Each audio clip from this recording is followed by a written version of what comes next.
हालानी भरिसां वेठल ॻोठ पीर क़ाइम शाह जा रिवासी मोहम्मद रफ़ीक नांगोर मसमात हाकिम ज़ाती साहिबा ख़ातून अरबाब ख़ातून में दाहिंद चयो त असांजो प्लाट आहे जेको विरहायल आहे, जंहिं ते सॼण नांगो हसन नांगोर कब्ज़ो करणु चाहिनि था। प्लाट असांजो ज़ाती आहे जंहिंजो फ़ैसिलो चङनि मुड़सनि पिणु कयो आहे।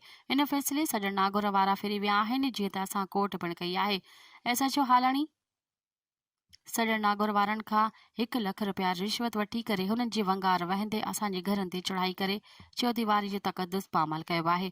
असांजा 3 हमराह गिरफ़्तार करे वियो आहे, जंहिं मां हिक ते FIR दाख़िल करे छॾी आहे, जॾहिं त असांजा 2 हमराह हालानी पुलिस गुम करे छॾिया आहिनि। हुननि IG सिंध SSP नौशरा फिरोज़ खां मुतालबो कयो आहे त असां सां इंसाफ़ कयो वञे। मज़ीद ख़बरनि ऐं तफ़सीलात लाइ विज़िट कयो असांजी वेबसाइट www.awamiNewsHD.com ऐं ॾिसंदा रहो अवामी न्यूज़ HD।